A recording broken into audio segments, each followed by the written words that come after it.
Thank you everyone for being here in person, and thank you for those online for joining us today. So Noelle did mention that I'm passionate about subway etiquette and pizza, but I'm also passionate and have strong opinions about participant data protection. So that's why I am here today. I do have to say, this is a disclaimer. Anything I share here today is provided for educational purposes, and that anyone listening right now should consult their own company's privacy and data retention policies before implementing any ideas or recommendations from this presentation. That is my disclaimer. Okay, so I'm gonna walk through how we created a data retention framework for our user research team, and one that aligns with GDPR, that's General Data Protection Regulation. Before we dive into the details, let's take a step back and think about why data privacy is so crucial. So imagine you're 13 years old and you've spent months writing in your diary, right? Every day you've poured your heart and your soul, your thoughts, your feelings, your dreams, and secrets into this diary. It's a personal record of your life, one that only you should be able to read. One day, you rush off to school, and in the hustle and bustle, it's a crazy morning. You're getting on the bus. You forget your diary. You leave it on the seat. You realize it's too late. You're already in class. Your heart sinks. You can't go back for it. Here's the thing. Someone finds it. Sally, Tommy, Jimmy. One of them, they find it. And instead of doing the right thing and keeping it secret and private, your diary entries are all over the lockers at your school. Everyone can read them. Your deepest, most personal thoughts are out there now. Everyone from your teachers, your classmates, maybe even your parents can read the things that you've written. Your secrets are exposed. That feeling of vulnerability and loss of control, that's what it feels like when data isn't protected properly. Now, let's take a step back and think about data in today's world.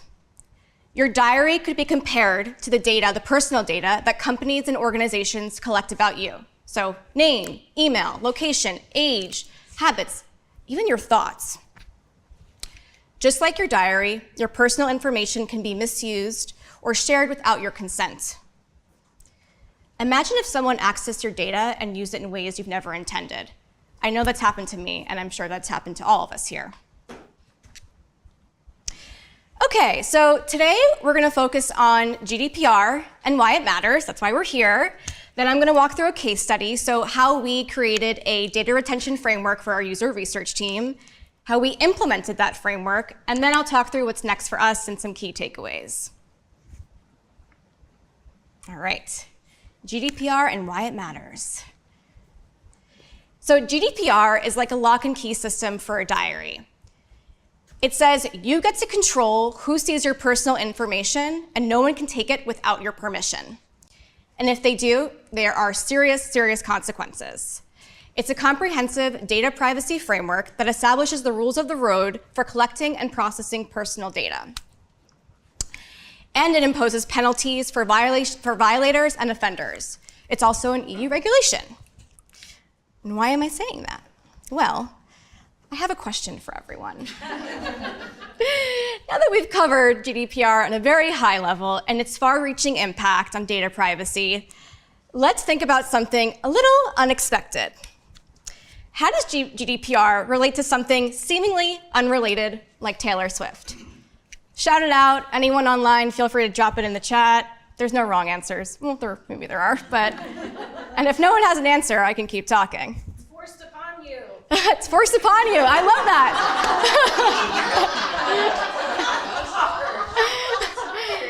Thank you, Noelle. It's forced upon you.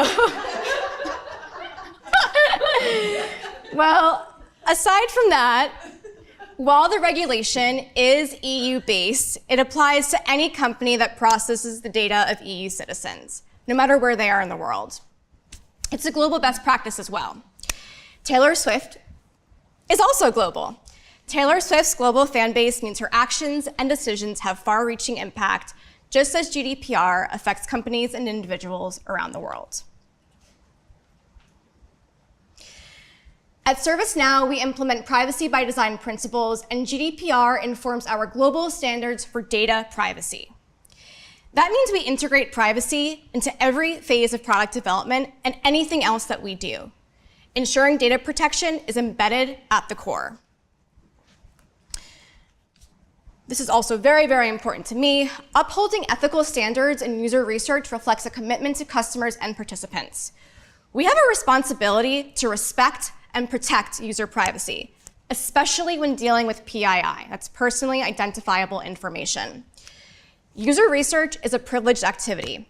It involves handling personal data, and we must respect users' privacy rights by following GDPR guidelines. We also don't have an IRB to submit to. IRB is Institutional Review Board, and if you're an academic researcher or if you're in the healthcare industry doing research, you have to submit your research to this review board, have them review it to make sure it's ethical and you're not harming participants. So we don't have anything like that, which is why it's very important that we uphold our own ethical standards. So to ensure ethical standards are upheld, it's essential to incorporate key GDPR considerations when conducting user research. So I don't know about everyone here or everyone online, but when I first heard GDPR, my mind went to marketing. I don't know why, but this was years ago, I'm seasoned now. But I quickly learned that there are many considerations under GDPR when it comes to user research. So think about participant recruitment. Have you ever received a random list of emails and wondered, where did this come from? Have these people opted into research? Participant consent. Participants must consent to the research that we're doing. They must understand the research that they're participating in. Participant data rights. Participants have the right to erasure, meaning they can write in and say, hey, I want my data to be deleted. That's one of their rights. There's many. There's data storage, which we'll touch on today. So how is the data we're collecting being stored? Data access. Who has access to this data that we're collecting? And retention. How long are we keeping this data for? And third-party tools. We work with a lot of platforms, vendors. What are they doing? How are they storing the data? Who has access to that data? Those are all things we need to consider throughout the user research process when it comes to GDPR. And we can see just how important it is to protect the sensitive and personal data that we collect. Look at all this data that was potentially compromised or breached. PII is up there. So whether it's survey data, recordings, or any other kind of data user research teams collect, we need to be especially mindful of how long the data is retained. Data privacy needs to be a priority. And we know that it's a big concern for companies. They're continuing to work towards improving their security posture, right? This is from Forrester. But what does that really mean? Why is it a concern? In order to maintain user trust, compliance, and research integrity, we need to focus on data retention. By focusing on data retention, we're able to foster participant, user, and customer trust, ensure compliance, and maintain research integrity on a daily basis. So if we don't act, we risk the loss of user trust. So losing confidence in us can lead to decreased customer loyalty. We risk not being compliant with regulations like GDPR. There's also the risk of data breaches, increased risk of unauthorized access, financial impact. GDPR violations have led to billions in fines and penalties. There's also research integrity. We move fast. We collect a lot of data. Making sure the data we still have, or we're hanging on to, is still valuable and reliable is very, very important. Think about literature reviews, right? If you've ever done one of those in college, are you going to cite research from 1954? Probably not, right? Your professor is going to say, can you find more recent research? Okay, so now I'm going to walk through what we did here at ServiceNow. So how do we create user research participant data retention rules and implement them at scale?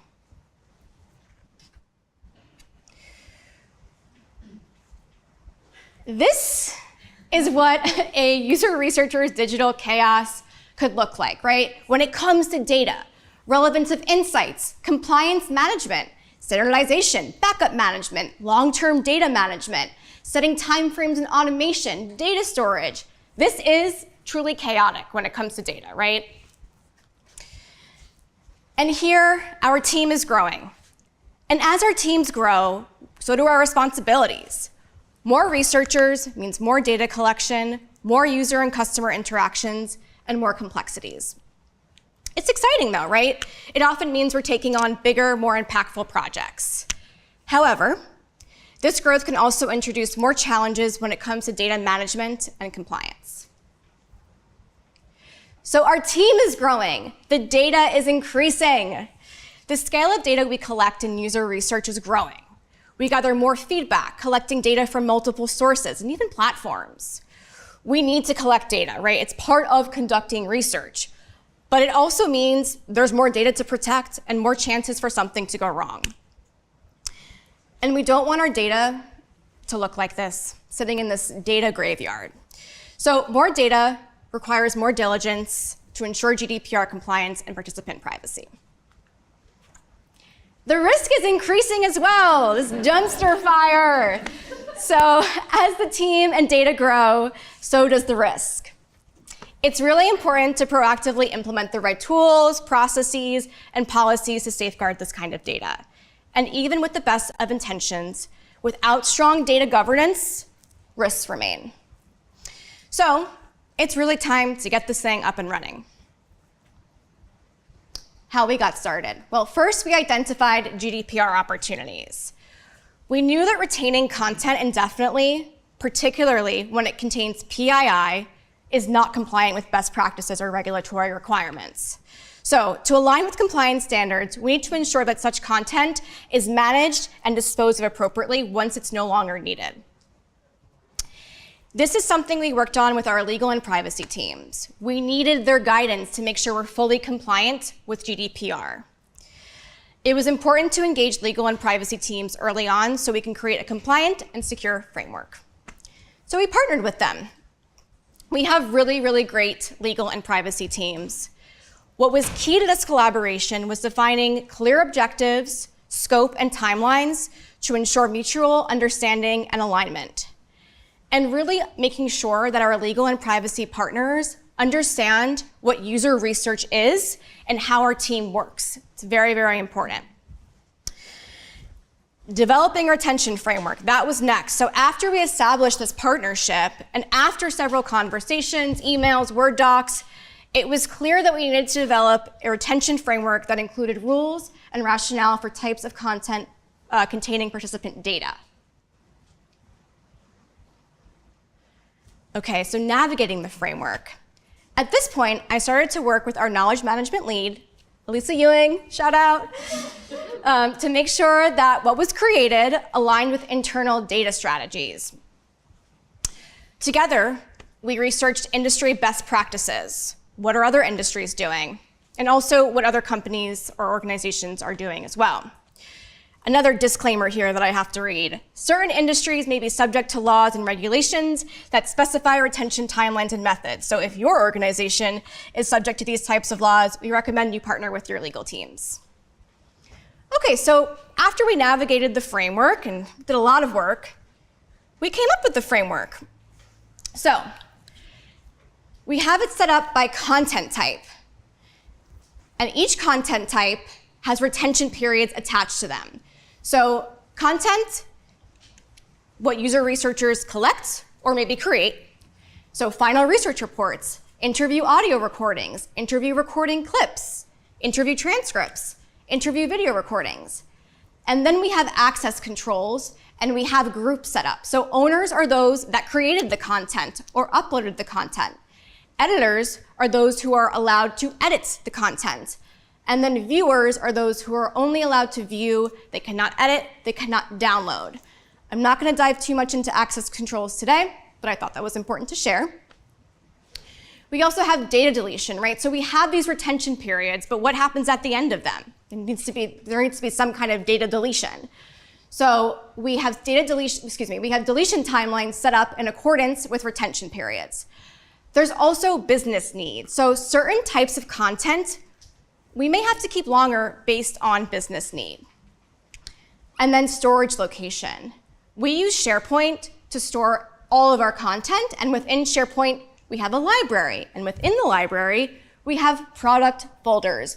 So researchers know where to store all of their content within the folders that are assigned to them and their products that they're working on. Okay, goals for implementation. Keep it simple. We wanted to use the tools that we have. We wanted to weave it into the current ways of working. And of course, re-ops, leverage automations. So we didn't want to introduce a new tool or anything complex. We wanted to use our resources at hand. We needed to ensure that we were not reinventing the wheel or adding any kind of additional burden. We wanted to make this process easy for researchers. So rather than overcomplicating things with complex technologies or systems that may not be efficient, we needed to consider their ways of working and make sure that whatever we created fit into their existing workflows. And automations are very, very important when it comes to consistency and scaling a retention policy. So keeping all of those things in mind, we integrated with the tools that we have, so our existing tools. I mentioned that we use SharePoint to store our content. So SharePoint houses our data, so whatever we came up with needed to work within SharePoint. Within SharePoint, we can tag files, making it easier to organize, search, and manage files. Think of tagging like labeling. That's the equivalent. SharePoint calls this metadata, but for our purposes today, and for our purposes at ServiceNow, we're calling it tagging. So metadata is tagging. We partnered with a Microsoft expert, Optimum, to build a streamlined solution for managing data retention and deletion within SharePoint. And they recommended that we use Power Automate and Power Apps to create a workflow. So I'm going to walk through one of those workflows, and I chose interview video recordings because I think it's the most critical. It has a lot of PII. So let's see what we did here. All right, so interview video recordings have a 180-day retention period. So once an interview video recording hits 180 days, it is deleted. But why? Most research projects conclude within 180 days. The time frame is crucial. It helps us ensure that projects remain focused and that findings are timely and relevant, right? That ties back to research integrity. When dealing with video recordings, special care is required to manage PII. The challenge lies in de-identifying content effectively to protect personal information while still retaining the data's utility for research purposes. And it's just hard to remove PII from interview video recordings. They contain highly sensitive data because they capture not just word, but also facial expressions, body language, and personal context, which can reveal a lot about a participant, more than just audio or just written data can, right? This makes them subject to stricter privacy, consent, and legal requirements to ensure that participants' identities and personal information are protected. We also just found that people were not visiting these interview video recordings after 180 days. Okay, so what does the flow actually look like? So content is tagged as interview video recording. So a researcher goes in and tags their interview video recording as interview video recording in SharePoint. And that kicks off the flow. So once they tag, the 180-day retention period kicks in. 3 weeks before the retention period is reached, they receive an email notifying them that their content is going to be deleted. But they are able to take action if they need to keep it longer, and we'll get into that in just a minute. So once the retention period is reached, that content is deleted. So after 180 days, that content is deleted. And tagging kickstarts this workflow. This becomes scalable because it's just copy and paste. We can do this with other data in the future. Okay, so this is the actual email that researchers are receiving 3 weeks before that deadline. It has information, it includes the type of their content that is going to be deleted, so it includes the actual files that are up for deletion. And I mentioned that they're able to take action before that 180-day mark if they want to keep their files longer than 180 days. So we have a extension form that they can complete. I'll go ahead and show that extension form to you. So this extension form, if they complete it, they're able to keep their interview video recordings for 3 years. But they must provide justification. So this form includes a few questions that they need to complete so that we have justification as to why we are keeping this data past 180 days. But why? What if we get audited? Why are we hanging on to this data for 3 years? We need to justify it, right? Or what if a researcher is just wondering, what, this is irrelevant. Why are we still hanging on to that? This record is very, very important. So if this form is not completed, files will be deleted. Otherwise, they'll be kept for 3 years if they complete this form. And we love a confirmation email. So once this form is completed, researchers are notified that their files have been extended. Okay, the challenge. Noelle mentioned at the beginning that GDPR is not sexy, right? Not really. It's boring, not even really fun. But it's important, and we need our teams to prioritize it.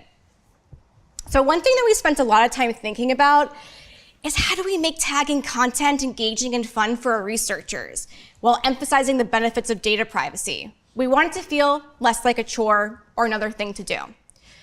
And we had to socialize it. So what did we do? I can't take credit for this. This was our amazing Elisa Ewing, our knowledge management lead on our reops team. We played on the game of tag. Remember that game you played when you were a little kid? Right? So you're tagging in SharePoint. Well, we're going to use that. We're going to use the game of tag. So we decided to have a training, and we got really, really into it. We dressed up. We wore sweatbands. You know, maybe one of us had a whistle. I had really cool glasses, which I was going to bring today, but I forgot. So we wanted to get them engaged, and this was the way, we approached it. I'm going to actually play a clip, and for those watching online, you may struggle in hearing this, and I apologize. But it's really just us having fun and getting folks engaged. All right, let's see if this works. As our content, we can do some neat things with it and for it, like safeguarding sensitive information that we're going to be storing in the product document library. So first comes the name, then comes the action, and to demonstrate this declaration is Coach Austen. Thanks so much, Elisa. Are you ready to win? All right, let's get down to business. You gotta win, folks. All right, so see, it was fun. We got your attention, right? So we got really into it, and we had a lot of really great feedback after this. People were messaging us. They were engaged, asking questions, thanking us for making it fun, right? Not another to-do. All right. So remember this chaos from before? The goal now is to turn this digital chaos that we saw earlier into this, simplified. That's the goal. Now, we don't want no scrubs. We don't want no data scrubs. We don't. What if we didn't do any of this? Who cares, right? Well, there are immediate consequences. There's reputational damage, hefty fines. I mentioned earlier that GDPR has led to billions in fines, right? Companies have had to pay fines, lawsuits, ethical risks, affected participants. Imagine if data was breached and they get an email saying, your data has been breached. There's psychological harm there, wondering what data has been released. Low team morale. Researchers may worry about this, right? How do I protect participant data? What can I do, right? Especially working at an enterprise company. We don't want anyone to have to worry about this, right? Long-term consequences. So I mentioned reputational damage. That could lead to loss of business. More audits. If something were to happen, we would be subject to more data audits. We would be. And then loss of trust. All right, I hope I got this right. I hear this a lot at ServiceNow. Trust is built in drops and lost in buckets. And it's very, very true. And I think about this all the time. Okay, so what's next for us? There's GDPR. There's also CCPA, which we didn't talk about today. It's a whole other regulation. And there's going to continue to be new regulations, right? It's technology. It's just not going to stop, especially with data. We're going to work through automations. Just like everything, there are some kinks, so we'll continue to work through those. And we're going to continue to educate. And when I say continue to educate, I don't mean here's this workflow. I mean, here's why this is important. We have a robust participant data protection program here at ServiceNow. So it's really important that researchers or anyone doing research understands why it's important that we're setting up this workflow. Continuous trainings. We had that one training, but we're going to continue. I mentioned our team is growing, and trainings are really, really important, especially when you want to get folks engaged. Scale to other teams. We purposely made this scalable so that if there's anyone else doing research, again, copy, paste. Okay. All right, everyone, shake it off, right? I have some key takeaways for you. The solution doesn't have to be complicated.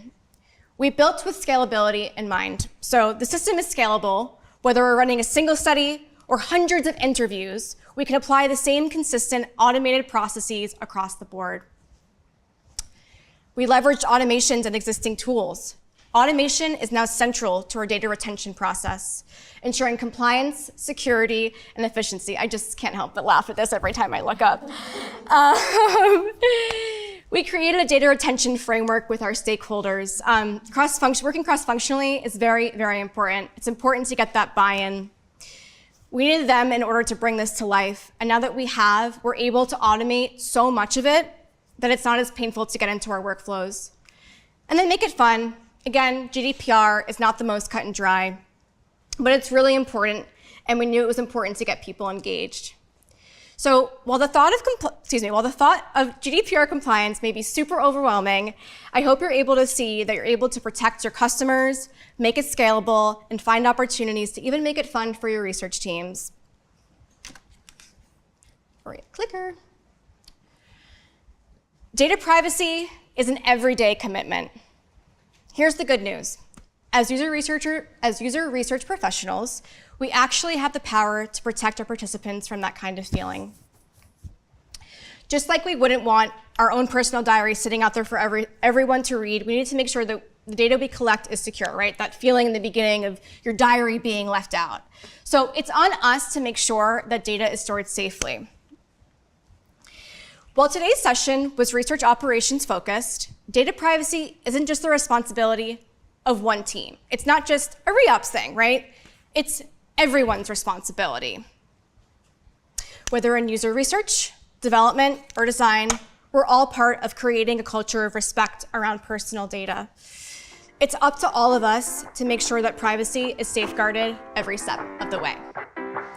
And with that, I say thank you.